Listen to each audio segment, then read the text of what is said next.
இன்னும் தம்பிமார்களை காணவில்லை. என்ன எனக்காக என்ன அழைக்க வேண்டும்? உன்னை அழைத்தது காரணம் இருக்கின்றது. என்ன காரணம்? நம்முடைய தந்தை பாண்டுமன்னன் இறந்தவர். ஆமா. சொர்க்கத்துக்கு போகவில்லையா, நரகத்துக்கு போகவில்லையா, பௌத்தாள் பஞ்சு போல் வாயாலே தின்றி வாயாலே கேட்கிறாரா? அண்ணா அண்ணா இப்படி நடந்தது உங்களுக்கு எப்படி தெரியும் என்று உனக்கு ஒரு யோசனை. ஆமா. இருந்தாலும் நேற்று தினம் நாரத மகாமுனிவர் என்னை தேடி வந்தார். அவர் தான் தெரிவித்தார், உங்களுடைய தந்தை இறந்தவர், சொர்க்கமும் செல்லவில்லை, நரகத்துக்கு போகவில்லை, பௌத்தாள் பஞ்சு போல் சொல்லி வாயாலே தின்று வாயாலே கேட்கிறார். சுவாமி இதற்கு என்ன செய்வது என்று அவர் காலம் பிடித்து கெஞ்சி அழுது அதற்கு என்ன தெரிவித்தார்? என்ன தெரிவித்தார்?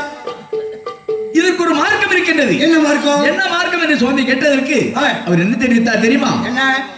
ராஜசூழ் யாகம் ஒன்று இருக்கின்றதா? அந்த ராஜசூழ் யாகத்தை செய்தால் உன்னுடைய தந்தை பாண்டுமன்னன் சொர்க்கத்துக்கு செல்வார் என்று தெரிவித்தார். ஆனால் எனக்கும் ஒன்றும் புரியவில்லை. இருந்தாலும் எனக்கு மட்டும் தெரியாமல் இருந்தால் போராது. ஏன் நமக்கு சந்தேகம்? தம்பிமார்கள் இருக்கின்றார்கள், அவரை எடுத்து கேட்டால் இதற்கு ஒரு மார்க்கம் கிடைக்கும் என்று அதற்காக தான் பீமா உன்னை எனக்கு மின்ன கொள்றீங்க. நீங்க இது உங்களுக்கே தெரியவில்லை என்றால் உங்க எச்சப்பாட குடிச்சவன் எனக்கு எப்படி தெரியும்? தம்பி என்ன அப்படி என்றால் எங்களுக்கு முன்பிருந்த உனக்கே தெரியவில்லை. நான் பின் பிறந்தவன், இளையவன், எனக்கு மட்டும் எப்படி என்ன தெரியும் என்று இருக்கின்றார். ஆனால் எனக்கும் தெரியவில்லை, உனக்கும் புரியவில்லை, மற்ற தம்பிமார்களுக்கும் தெரியவில்லை. என்ன? நம்முடைய மனித இருக்கிறார் பாஞ்சாலி. ஆமா, அவளை கேட்டா தெரியும். ஐவருக்கு தேவி, அழியாத பத்தினி பாஞ்சாலி, மன்னமகள், பூமாலக்காரி, விரதசாரணி. அவளுக்கு தெரிந்தாலும் தெரியும் அல்லவா? ஆமா, உண்மைதான்.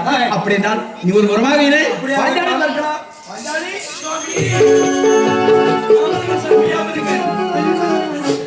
நான் நல்லமலராக நினைப்பணிந்தேன்.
என்ன நீங்க சொல்றீங்களா நான் சொல்லட்டுமா?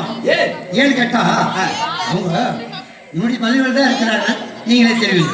பாண்டாளி சுவாமி, உனது மாமனார் எனது தந்தை இறந்தவர், சொர்க்கத்துக்கும் போகவில்லையா, நரகத்துக்கும் போகவில்லையா, பௌத்தாள் பஞ்சு போல் தின்று வாயாலே சாப்பிட்டு வாயாலே கேட்கிறாரா? அதனால் சொர்க்கம் போக வேண்டும் என்றால் ராஜசூழ் யாகம் செய்ய வேண்டும் அப்படின்னு தெரிவித்தார். நான் முக முடிவு எனக்கும் புரியவில்லை, தம்பிமார்களும் தெரியவில்லை.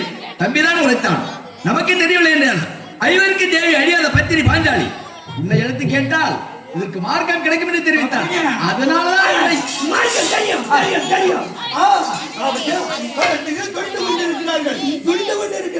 எப்படி சொல்வது என்று சுவாமி சுவாமி நீங்கள பஞ்ச படரை உங்களுக்கே தெரியவில்லை. நான் ஒரு பெண், எனக்கு மட்டும் தெரியும்.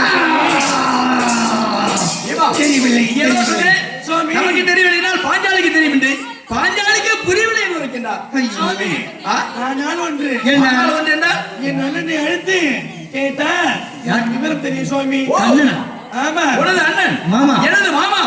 அவரை அழைத்தால் நல்லது கெட்டது எல்லாம் அவருக்கு தெரியாத ஒண்ணுமே கிடையாது. ஆமா, நம்மளை வாழ வச்ச தெய்வம். சரியான யோசனை தான்.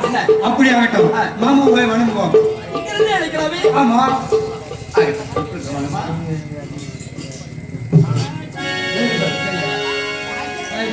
கருணை புரிவாய் கமலாடி காளிங்க நந்தனா,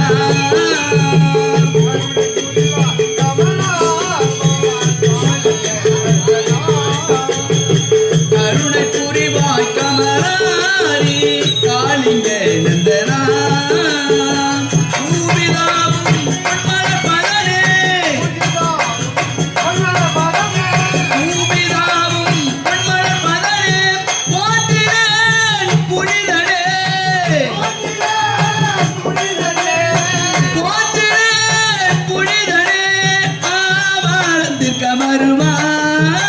கருணை புரிவாய் கமலாடி காளிங்க நந்தனா. அறிவோம் நமோ நாராயண என கேசவ எனவக, அறிவோம் நமோ நாராயண என கேசவ எனவக, அடிதினமும் உனை தழுதோ, அடிதினமும் உனை தழுதோ, பாவாரத்திற்கு வருவாய் கருணை புரிவாய் கமலாடி.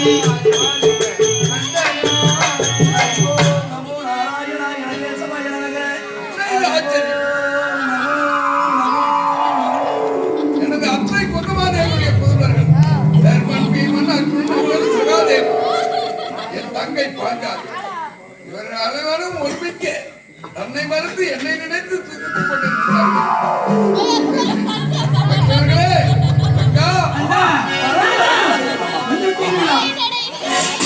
அவனில் இரழும் வாழ்க, அதிகவர் குலமும் வாழ்க.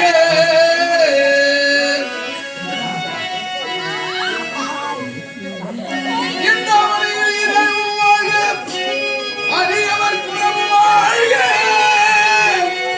அவனும் குலமும் வாழ்க, தன்னல புகழும் வாழ்க. வாழ்க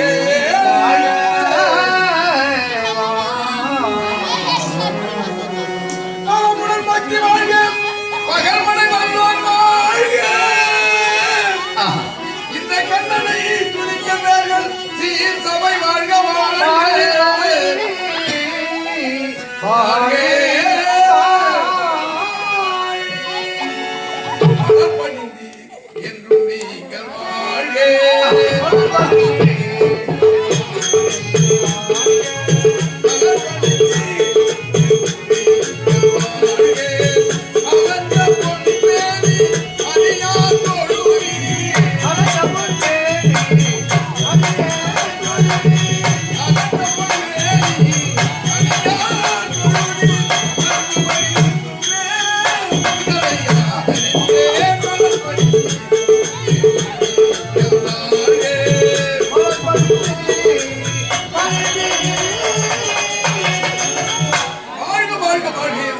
உங்களை வாயார மனதார வாழ்க வாழ்க மாமா வாழ்க செல்வம் வாழ்க. வாழ்க பாஞ்சாலி வாழ்க. ஆமா, என்னுடைய முகத்தை பார்த்தாயா, எவ்வளவு சோகமாக இருக்கிறது. எப்பொழுது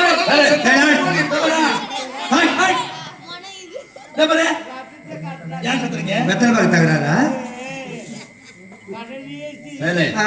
எப்பொழுதும் சந்தோஷமாக இருக்கக்கூடியவர்கள்.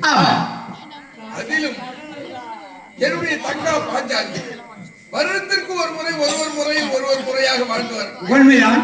இப்பொழுது எனது அண்ணன் தர்மனுடைய வாழ்க்கையில் தான் இருக்கின்றார். ஆமா, அப்படி சந்தோஷமாக இருக்க வேண்டிய தர்மனுடைய முகம் இப்படி வாடி கருகருத்து இருக்கிறது. என்ன காரணம்?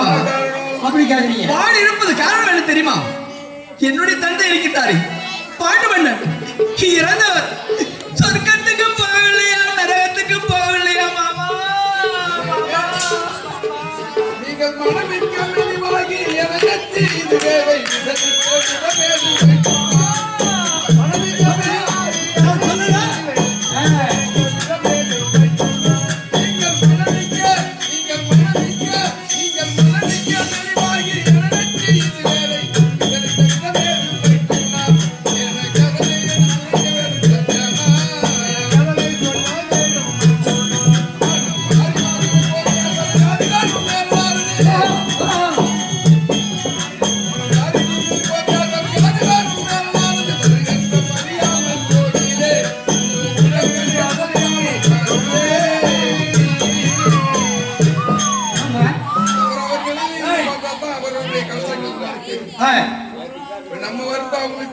தெரியாது. அதனாலதான் அவங்க ஜாலியா கத்திடுங்க. ஓஹோ.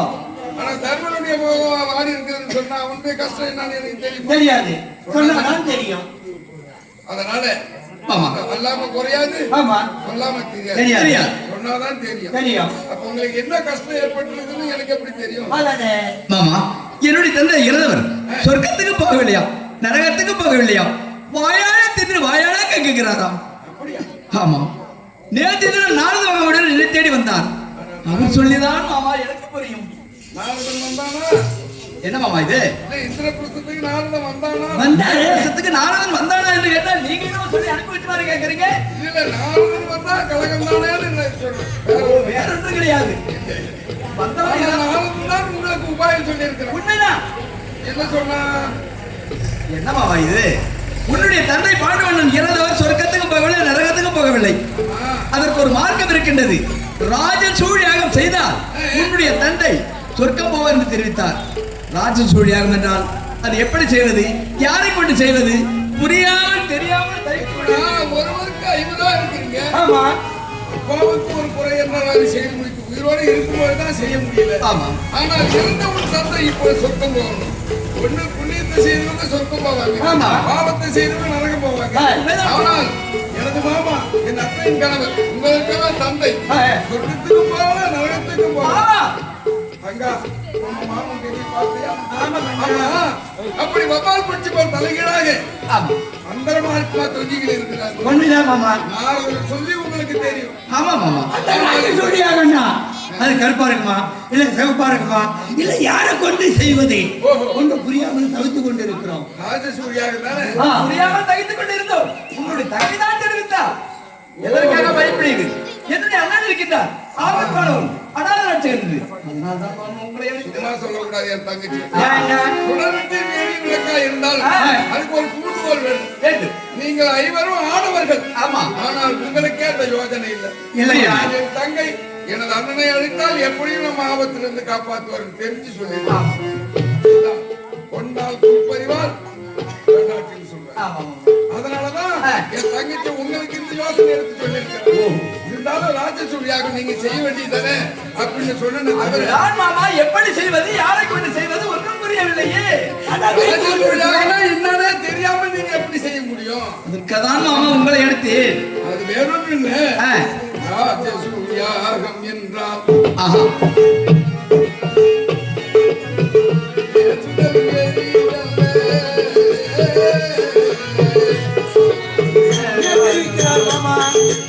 புரியவில்லையே. மாமா, யாகம் என்று சொன்னா ராஜசூரியாகம் நீங்க சொல்லிட்டீங்க. ஆமா புத்திரகாமேஷ்டி யாகம் இருக்கின்றது. ஒருவருக்கு குழந்தையே இல்ல, வாரிசு இல்ல, புத்திரன் இல்ல, ஆ, அவருக்காக செய்ய வேண்டிய யாகம் ஆமா. அது புத்திரகாமேஷ்டி யாகம். யாகம். அப்படி சொல்வார்கள். அது ஒரு தனி மனிதனாவே செய்து முடித்திடலாம். முடிக்கலாம். அந்த புத்திரகாமேஷ்டி ஆமா. யாகம் யாராயும் ஒரு முனிவரை வரவழைத்து ஆ. அவரிடத்துல செய்து அவர் தலைமையில யாகத்தை செய்து முடிக்கலாம். புத்திரகாமேஷ்டி யாகம் நிறைவேறிடும். ஆமா. ஆனால் நீங்க சொல்றது ராஜசூரி யாகம். ஆமா. ஏன்? தசமேத யாகம் என்று ஒன்று இருக்கிறது. இருக்கின்றது. அது இந்த உலகத்தில் யாரும் பெறாத வரத்தை நாம் பெற வேண்டும். பெற வேண்டும். அப்படி என்று ஒருவன் நினைத்து விட்டால் ஆ. தன் தசைகளையே அறுத்து அறுத்து அதை கொப்பரையில் இட்டு இட்டு அந்த யாகத்தை நிறைவேற்றி ஆ. வரத்தை பெற்று யாகத்தை முடிப்பது வழக்கம். அதுவும் ஒருவனாக தனித்து செய்து விட்டான். ஆமா. அஷ்டமா சக்தி வரம் என்று ஒரு வரம் இருக்கிறது. எப்படி? அடுத்தவர்களை பலி கொடுத்து ஆ. அதனால் கிடைக்கக்கூடிய வரம் வரம். அது அஷ்டமா சக்தி வரம். சித்தி வரும். அப்படிப்பட்ட யாகத்தை செய்து முடித்திடலாம். ஆமா. இதெல்லாம் தனித்தே யாரு வேணாலும் செய்யலாம். ஆமா. ஆனா நீங்க சொல்ற யாகம் இருக்குது இந்த யாகத்தை சாதாரண யாகம் இல்லை. அப்படிதான். வாச பிரம்மனாலும் வாய் சொல்லாது. வாச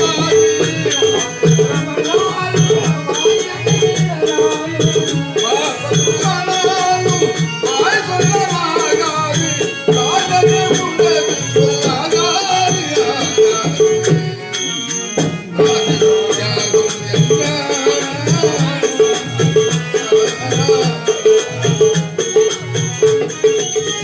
ராஜசூரியாகம்னா சாதாரணப்பட்டது இல்லை. எப்படிப்பட்ட யாகம்? இந்த உலகத்தில் இருக்கக்கூடிய 4 வகை யோனி 7 வகை தோற்றம் 84 லட்சம் சுயபதங்களை படைக்கக்கூடிய பிரம்மா பிரம்மாவே.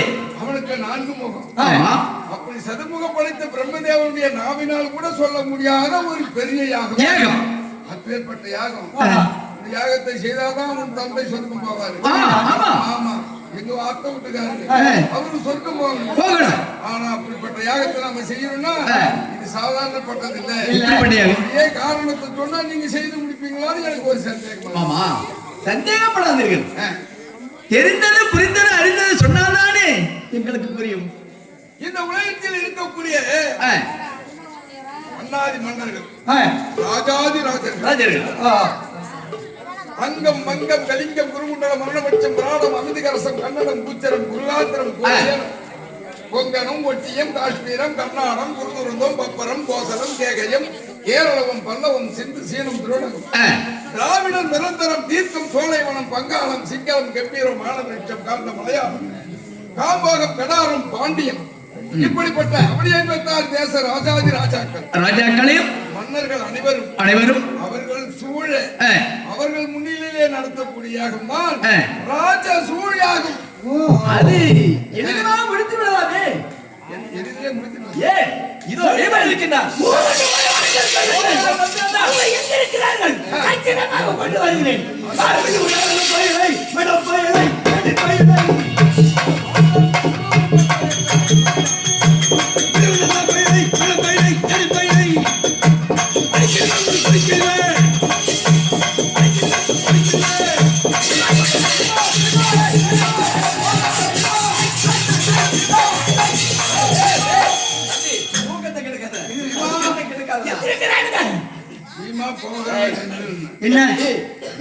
ஆத்திரக்காரனுக்கு புத்தி பற்றி போகும்போது மதிச்சாதான் அப்புறம் வேகத்தை குறைக்க முடியும். இல்லைன்னா முடியுமா என்ன?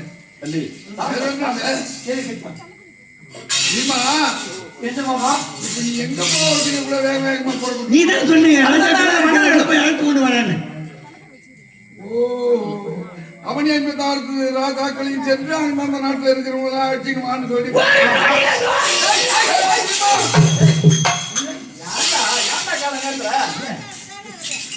அந்தந்த நாட்டு மன்னர் நான் என்ன சொல்றேன் யாரு மேல என்ன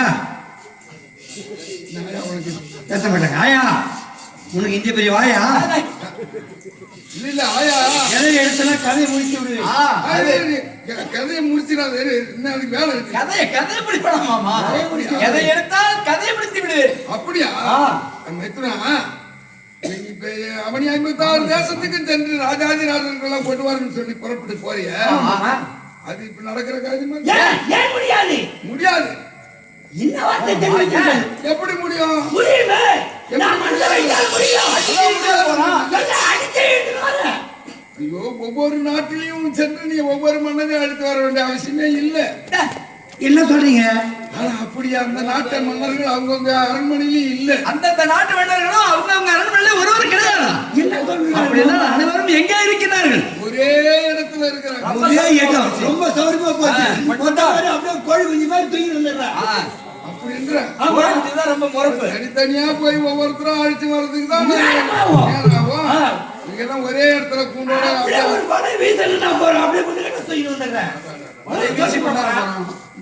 நான் சொல்லுவேன் என் மச்சான் எவ்வளவு என் மச்சான் எந்த பீமா என்ன மாமா எல்லாம் அவங்கவுங்க நாட்டுல இல்ல ஒரே இடத்துல இருக்கிறாங்க. அது என்ன இடம் சொல்லுங்க? அதுதான் மகத தேசம். மகத தேசம் என்ன? மகத தேசம் என்ன மாமா? சரசரன்னு சொல்லுங்க. சரசரன்னு சொல்லுங்க.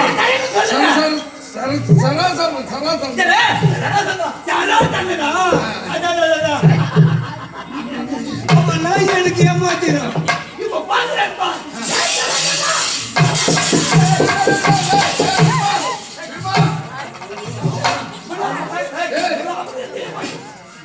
நீ நினைக்கிற மாதிரி நீ நினைக்கிற மாதிரி அவன் ஒன்னும் சாதாரணப்பட்டவன் சாதாரண ஆள் கிடையாது. என்ன விட பலப்படுத்தவனா?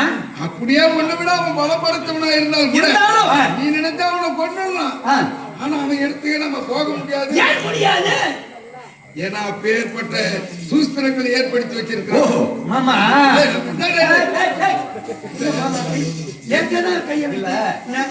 நீ தொட்டு பேசிதான் பழக்கம் உனக்கு. வயசுல பெரியவர் மரியாதை என்னன்னு தெரிஞ்சுக்கணும். மரியாதை தெரிஞ்சு புரிஞ்சு பேசணும். என்னுடைய சுவாசமே அதான் தொட்டு பேசுவதுதான். மாமா இந்த எத்த இருந்து அடிச்சா போறோம். தர்மா பேசிட்டு இருக்காருல்ல மாமா மறுபடியும் மேல மேல கை கை வைக்கிறாரு. வைத்தா துடிக்கிறாரு. மாமா இல்ல நீங்க துடிக்கிறது எனக்கு சந்தேகமா இருக்குது. போர் மேல கைய வச்சான் நீ என்னமோ புழு நெளிற மாதிரி நெளிறு. என்ன காரணம்? தடிப்பா இருக்கு. வேற ஒண்ணும் இல்ல. பூரகத்து மாதிரி தெரியுது. ஆமா நான் என்னமோ சராசரன்கிட்ட போய் சண்டை செய்த மாதிரியும் அவன் ஒரு முறைக்கு 18 முறை அவன் என்ன அடியோ தண்டமா போட்டு அடிச்ச மாதிரியும் மாதிரியும். நான் என்னமோ அவன்கிட்ட தோத்துக்கிட்டு ஓடி வந்த மாதிரி என்ன மாதிரின்ற அதான் புரியலையே. ஏன்னா மாமா உன் உடம்பு ஃபுல்லா பார்த்தேன். 6ஆம் நாட்கள் நீட்டாக இருக்கிறது. என்ன எல்லாத்தையும் சொல்லிட்டா இப்ப நீங்க சொன்னதே என்ன மாமா? சிரிக்கிறதா சரி சரி நீ இந்த நேரத்துல சிரிக்கமானா அழுவமானா நம்ம காரியம் வச்சா வீரியம் காரியங்களும் வருது. உண்மையிலே அவனுக்கு மேலே கை வை. என்னடா இது பெரிய வம்பா போச்சு இது. அண்ணா என்னன்னு கேளுங்க. அஷ்டமாசிக்கு வரம் பெறணும்னு சொல்லிட்டு ஆமா. 100 முடி புனைந்த மன்னர்களை கொண்டு வந்து 100 முடிச்சு தேவிக்கு பலி கொடுத்து அஷ்டமாசிக்கு வரம் பெறுவதற்காக 99 மன்னர்களை சிறப்பிடிச்சுட்டான். ஒரே ஒரு மன்னர் தான் பாரு. அந்த ஒரு மன்னர் யாரு? நான் தான் வேற யாரு? மாமா அவன் என்ன அடியோ தண்டமா அடிச்சு ஒரு முறைக்கு இருமுறை 18 முறையா அடிச்சு 18 முறை ஒரு தடவை இல்ல 18 முறை. 29 யாரு? மாமா சொல்றது புரியுதா? நீ ஒரு 9 நான் ஒரு 9 மாமா. உங்களுக்கு சொல்லணும்னா அப்புறம் என்ன சொன்னீங்க? 2 9 கை காட்டுறீங்க. 20 18 முறைன்னு 18 முறை வந்து அடிபட்டு வந்திருக்கீங்க. தம்பி மாமா சொல்லாத உண்மையில கை வச்சிட்டான். எங்க டேய்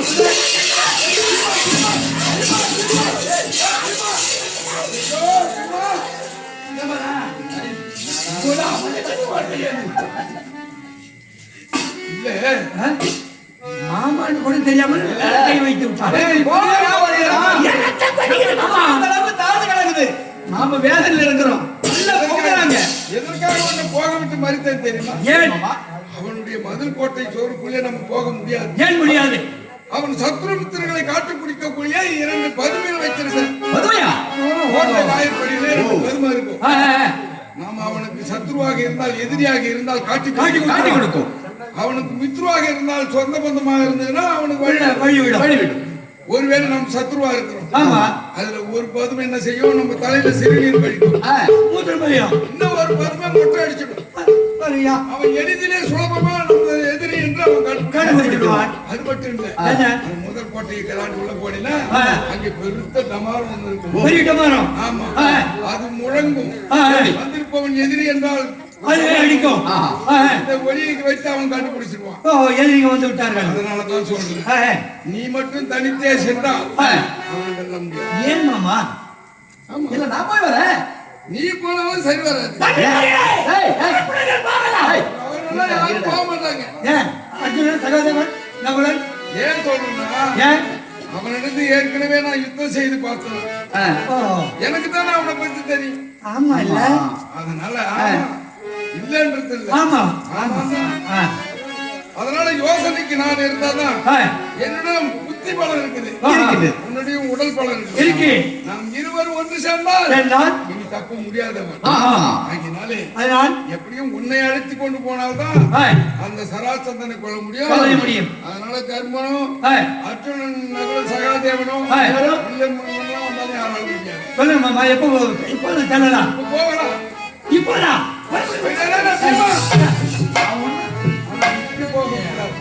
தயாராக இருக்கிறது. இப்படி போகக்கூடாது. பின்ன எப்படி போவது?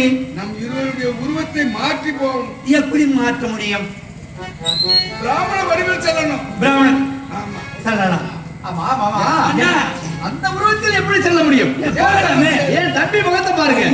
பிராமண வடிவத்துல போகலாம். ஆனா மாமா ஒண்டிதான் போகலாம். எப்படி? நான் போக முடியாது. பத்தியா இந்த பக்கம் கொத்தை, இந்த பக்கம் கொத்தை, அப்படி மீசியாக இருக்கிறது. நான் எப்படி பிராமணனாக வர முடியும்? நான் போகலாம். முகத்துல மீசை இல்லாதவன். மீசை இல்லை. நீ எப்படி என்ன மாமா இருக்குது? நீங்க அண்ணன் தம்பி எல்லாம் பேசுறது. ஏன் மாமா? அப்ப நான் மீசை இல்லாதவன் போட்ட நீ மீசை தவறாக பேச வேண்டாம். நான் அப்படி சொல்லவில்லை. உங்களை பார்த்தா அப்படியே மழை இருக்கிறீங்க. நீங்க பிராமணர் வடிவத்துல போகலாம். எனக்கு இந்த பக்கம் அந்த பக்கம் கொத்த கொத்தையா இருக்கிறது. இந்த ஒரு மீசையை வைத்துக் கொண்டு நான் பிராமணனா எப்படி வர முடியும்? அதனால என்ன இந்த மீசை எடுத்துட்டாக்கா அது பிராமண வடிவில் அந்த மீசை யாரு எடுக்கிறது? அது மாமா மனசை வைத்தா எடுத்து விடுவாரு. இதை ஒன்னதான் நான் செய்யல. ஏன் இல்ல ஏமாமா? ஏதோ என் தங்கை பெண்ணை கொடுத்துமோ கண்ணை கொடுத்துமோன்னு உங்களுக்கு பொண்ணை கொடுத்தா நீங்க கையால இட்ட வேலையை காலால இட்ட வேலையை நாங்க கையால செஞ்சுட்டு இருக்கோம். இப்ப நான் வந்து இன்னும் உனக்கு முகத்தை சவரம் பண்ண ஒரு குறை தான் பண்ணிட்டு. ஏமாமா எல்லாம் செஞ்சு விட்டீங்க. இது மட்டும் செய்யறதுக்கு என்ன பண்ண மாட்டீங்க அப்படின்ற. ஆமா சரி அதுக்காக நான் ஒண்ணு கத்தி எடுத்து செய்ய வேண்டிய அவசியம் மாளிகால் அண்ணா என்ன தங்க ஆனால் ஒன்று என்ன தங்க எனக்கு சத்தியம் செய்து தாருங்கள் அண்ணா. ஒரு அண்ணன் தங்கச்சி கூட என்ன சத்தியம்? என்னம்மா சத்தியம்? அப்பா எனக்கு இப்ப சந்தேகமா இருக்கு. அப்பா மன மீது சந்தேகப்படுறேன். என்ன சந்தேகம் சத்தியம் தெரியலையே இதுல விஷயம் இருக்குது. என்னமா சத்தியம் அண்ணா சொல்லு. என் தங்கையுடைய ஆழ் மனதில் ஏதோ ஒரு திட்டம் இருக்குது. அதனாலதான் இப்படி அவ சத்தியம் கேட்கறோம்னா சாதாரணமா இல்லை. ஏன்னா சத்தியத்துக்கு சொல்லாம காரணத்தை சொல்லிட்டா எங்க அண்ணன் மறுத்துருவாரோ அப்படின்னு சத்தியத்தை கேட்ட பிறகு நமக்கு காரணத்தை கேட்டா நீ மாயக்கண்ணனாச்சே முடியாது அப்படின்னு சொல்றான். அம்மா அண்ணா என்னம்மா உனக்கு சக்தி வேணும்? நீ எது கேட்டாலும் செய்து முடிக்கலாம். என் கணவன்மார்கள் 5 நேரத்துக்கு ஒப்பானவர்கள். ஆமா அதில் ஒருவர் இல்லை என்றால் மீதமுள்ள 4 இருந்துட்டார்கள் அண்ணா. ஆமா ஆமா அண்ணா என் கணவன்மார்கள் அழைத்து போங்க. ஆனா அவர்கள் மீது ஒரு சின்ன கீரை கூட பழமாது. பாத்தியா அண்ணா இப்படி இருக்கணும். மனைவியா இருந்தாலும் என் தாலிக்கு எந்த விளைவும் பார்த்துக்கொள்ளுங்கள் அண்ணா. என்னது நேரத்துல என்ன மாமா இல்ல எனக்கு இப்ப சந்தேகமா இருக்கின்றது. உன் கூட பிறந்த தங்கச்சி தானா இல்ல இல்ல அண்ணி தாலி இருந்தாலும் பரவாயில்ல என் மாமியார் நினைக்கணும்னு சொல்றாளே மாமா. ஏன்னா உங்க அண்ணி தாலி எடுத்துட்டா நான் ஒருத்தன் தான் செத்துடுவேன். ஆனா என் தங்கச்சி தாலி எடுத்தா நீங்க 5 பேர் ஆச்சு. நீ காலையில மாமா அதனாலதான் அப்படி சொல்றா. ஏது கேட்ட மாமா நான் வெண்ணாலி 5 தலை நாக மாறி ஒரு தலை வெண்ணப்பட்டாலும் 4 தலை வாழவே வாழாது. அதனால அது பூமியில அடித்து அடித்து அடித்து அப்படி 5 தலை நாகம் போல நீங்க இருக்கிறீங்க. உங்களை பிரிக்க கூடாது, உங்களுக்கு எந்த ஆபத்து வரக்கூடாது, விண்ணம் ஏற்படக்கூடாதுன்னு என் தங்கச்சி என் தாலிக்கு பூவுக்கு பொட்டுக்கு பங்கம் வரக்கூடாது. சரிதான் தாங்க. ஆனா அண்ணி தாலி அறுத்தாலும் பரவாயில்ல அண்ணா என் தாலி நிலைக்கணும்னு சொன்னிய ஒரு வார்த்தை. ஆமா அது மாதிரி சொல்லலாமா? அப்படி சொன்னா எப்படி உங்க ஐவரையும் நீ ஒருவர் போனாலும் பரவாயில்லை எப்படி காப்பாற்றுறதுன்னு கேக்குறேன். ஒருவேளை உங்க அண்ணி தாலி அறுத்துட்டான்னு வச்சுக்க, அண்ணா நானு இறந்துட்டா தானே அவ தாலி அறுப்பா. ஆமா அப்ப நானே இறந்துட்ட பிறகு உங்க அண்ணி தாலி அறுத்த பிறகு உங்க கணவர் ஐவரை யாரு காப்பாற்ற? கொஞ்சம் நீ அவசரப்பட்டு விட்டாயே அவசரப்பட்டு தெரியாமலே என் தங்க சொல்லி சரி விடு. அம்மா அண்ணா உன் அண்ணி தாலியும் நிலைக்கணும், உன் தாலியும் நிலைக்கணும். பூவுக்கும் பொட்டுக்கும் எந்தவித பங்கமும் அழுப்பும் வரக்கூடாது. பாப்பா பொட்டுக்கும் பூ கழும்பிலாத வாழ்ந்தா போறோம். ஆமா சத்தியமா நான் காப்பாத்துறேம்மா. உங்க அண்ணியா இருந்தாலும் உன்னையா இருந்தாலும் எல்லாரையும் நான் காப்பாற்றுறேன். நான் எப்படி அழைத்து செல்கிறேன் உன் கணவனை அது போன்று அழைத்து கொண்டு வந்தேன். ஒரு சின்ன விண்ணப்பம். நாங்கள் சென்று எப்படியும் சிறையில் இருக்கக்கூடிய 999 பேரையும் சிறைப்பிட்டு கொண்டு வந்து அங்க 99 மன்னரையும் கொண்டு வந்த போதாது. நாங்க வளர்ந்த உடனே இங்க யாகம் நடத்த வேண்டும். ஆமா யாகத்திற்கு வேண்டிய ஏற்பாடு செய்யணும் இல்லையா? யாகத்துக்கு தெரிஞ்ச ஏற்பாடு அது நாங்க சும்மா தான் இருக்கிறோம். தின்னுட்டு தூங்குற மாதிரி சகாதேவன் 2 பேரும் சின்ன பசங்க விடுங்க மாமா. அவங்க இன்னும் வராத மன்னர்கள் எல்லாம் விகிதம் விடுத்து அனுப்புவோம். சரி அர்ஜுனன் இருக்கான் பாரு பற்பனை. ஆமா அவனை உபேந்திரன் அனுப்பி குபேரப்பட்டன் அழகாபுரிக்கு சென்று அவனுக்கு வேண்டிய திரவியங்களை கடன் பெற்று வர சொல்லு. யாகத்துக்கு வேண்டிய செலவு. அதனால அவனுக்கு ஒரு வேலை தான் நம்ம இந்த வேலை செய்து முடிக்கும். ஆமா நீ மட்டும் தடிச்சோ நான் மட்டும் தடிச்ச செய்ய முடியுமா? செய்ய முடியாது. சாதாரண யாகம்ல ராஜசூழ ஆகினால நீ என் தங்கை இவங்கெல்லாம் சென்று அவர்களெல்லாம் வைத்து யாகத்துக்கு போய் ஏற்பாடு செய்ய ஏற்பாடு நாங்க செய்து நான் உங்கள் மைத்துனன் பீமனும் சென்று வெற்றியோடு சென்று வாருங்கள். எப்படி 99 மன்னர்களை சிறுமிட்டு வந்து அது போறோம். அந்த சராசரி அண்ணா செய்தார்கள் அண்ணா என்னம்மா நீ செய்தார்கள் அண்ணா அப்படியா இருக்கும் தங்கம் வெற்றியோடு சென்றுவாங்க அப்படி எனக்கு மலையாளி எனக்கு வாங்க வேண்டாம் நான் இருக்கிறேன் பயந்தே அப்படியா வெற்றியோடு வருகிறோம் சென்றவா மாமா மீசி எடுத்து ஐயோ நான் அதே நிம்மதியா இருக்கிறேன் போல எப்ப நான் மீசை எடுப்போம் எப்ப மீசை எடுப்போம் அவசரப்பட்டு போய் கோட்டை உள்ள நோய்கிட்டோம்னா மாட்டிக்கொள்ளுமே அதனாலதான் சரி சரி இப்பொழுது மாய்கள் மறைத்து விடுகிறேன் அப்படி ஆகட்டும் பிராமணன்